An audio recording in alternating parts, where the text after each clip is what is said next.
grandest of all risings, Usaluka.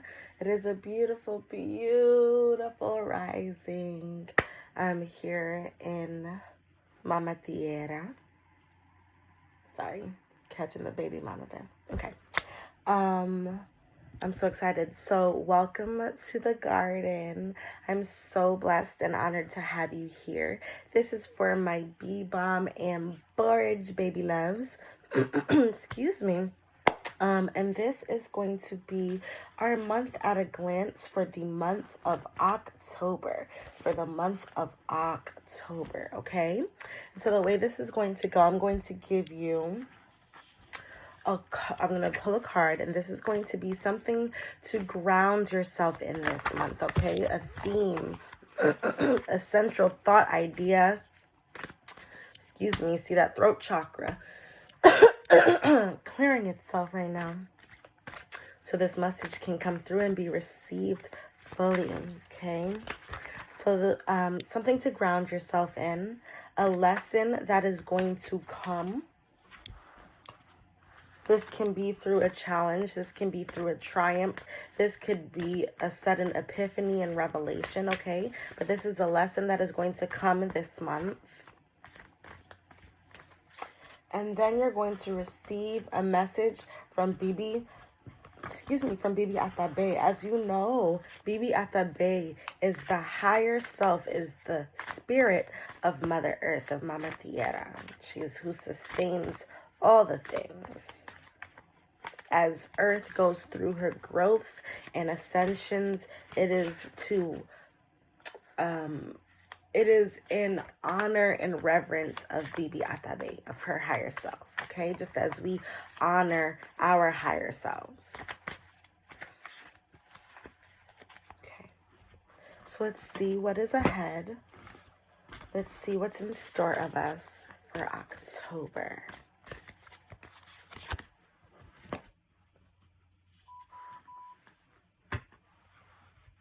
Why is the battery dying and I had this off all night? Okay. All right, she's good. I'm going to pop back in. Okay. So, something for you to ground yourself in for this month of October. The sun. And this is also the number 53. 5, the number of balancing things carefully, intentionally. 3, the number of creation, bringing things into fruition. The number of achieving meaningful balance, okay? Something could fall off, but it's not going to because you got it, okay? The sun.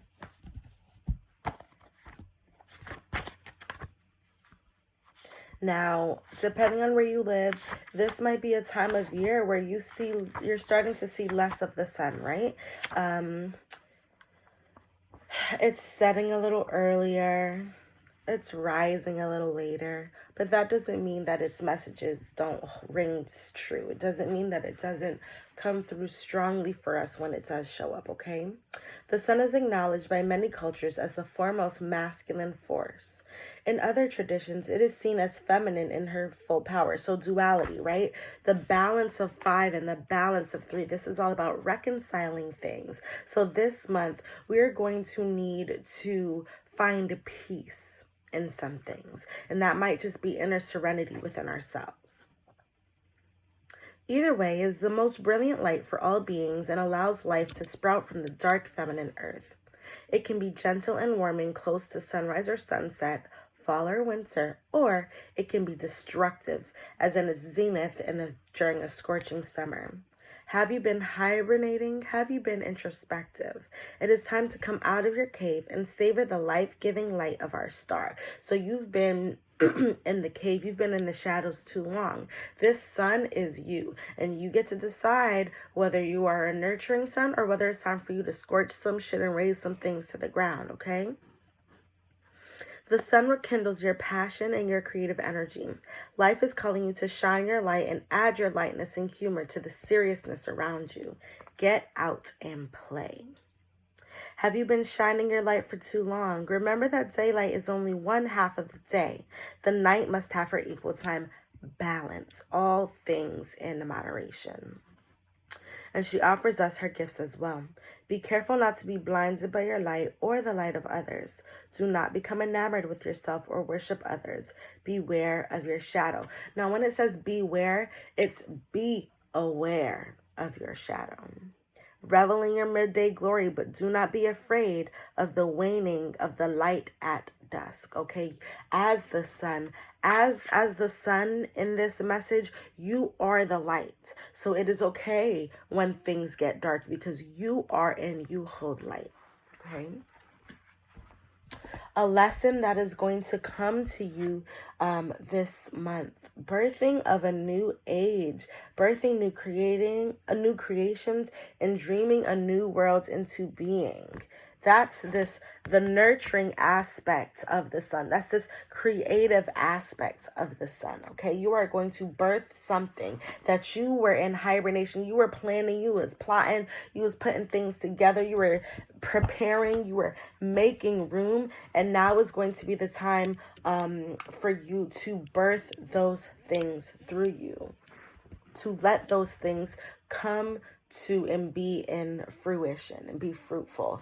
Now, if you look on this card, you are the center of all things, just like the sun is the center of our universe. This tells me that you need to develop and hold a ritual regarding the thing that you are birthing. And if you don't know what that thing is yet, that is just fine. You can do your ritual to ignite the creative and fertile abilities within you, so that that which is coming to the surface to be birthed by you can do so in fulfillment, can do so peacefully, can do so freely, abundantly, without hesitation. Okay? And a message from Bibi Atabe herself. Cayenne, the Adelita of fire. Look how beautiful that is. The Adelita of fire.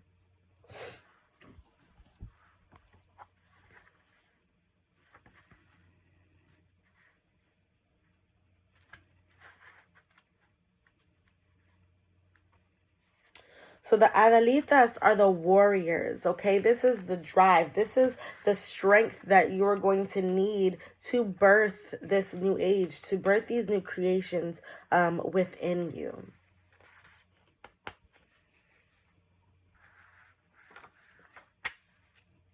Cayenne. Dare to take a risk. Be bold. Defend the integrity of the grandmother's teachings. Heat erupts, then it heals. So you are going to be both destructive in your light and nourishing in your light. Sometimes we need to clear things away. We know that fire clears a path for creation when there are wildfires, natural wildfires. The burnt ashes of what has died creates fertile ground. Okay, so on this card, a young woman makes a spicy vinegar called fire cider. She gathers ingredients: garlic, onion, horseradish, ginger, rosemary, thyme, cayenne, and vinegar. She grips the side of the molcajete, el piñón, okay, that is the mortar and pestle, with one hand while crushing peppers with the other. The golden winter sun casts a divine glow on her workspace. The Adelita of fire fiercely defends her passions and her rights. She has the courage of her convictions. Like the warm, stimulating medicine of cayenne pepper, she is bold and relentless in her advocacy. She vows to protect folk traditions. She protects her space fiercely and without hesitation. Do you understand me? Do you understand me? She knows that access to this ancient remedy may be threatened. She is determined to honor the ancestors by keeping the people's medicine available to all. She is inspired by countless teachers who have freely shared information with her, and she has learned about herbal medicine. She fights for the integrity of the community by passing on what has been given to her. She inspires others to follow her lead. Stand up to corporate greed and craft your own fire cider. Empower others. Host a community fire cider making party in your home. Boost your boldness. Begin each day with a shot of this fire cider. So this is putting something on my heart for you all. I am going to be crafting fire cider, and that is going to be available to you, to my Balm and Borage babies, because this message was brought from the ethers, was brought from Bibi Atabe for you guys, with you guys in heart and in minds. You guys will have advanced access to that, and there will also be a discount code for you to get this. I will also be recording while I make it, and there will be an instructional video. So not only will you be able to purchase it from me, but you will then have the tools, the ability, the recipe, and you know what I'm saying, the process necessary to make and to create your own. I love you so much. Thank you for being a part of Empress's Garden. I love you so much. May you bloom, may you grow, may you wilt, may you fertilize, and may you rebirth again evermore.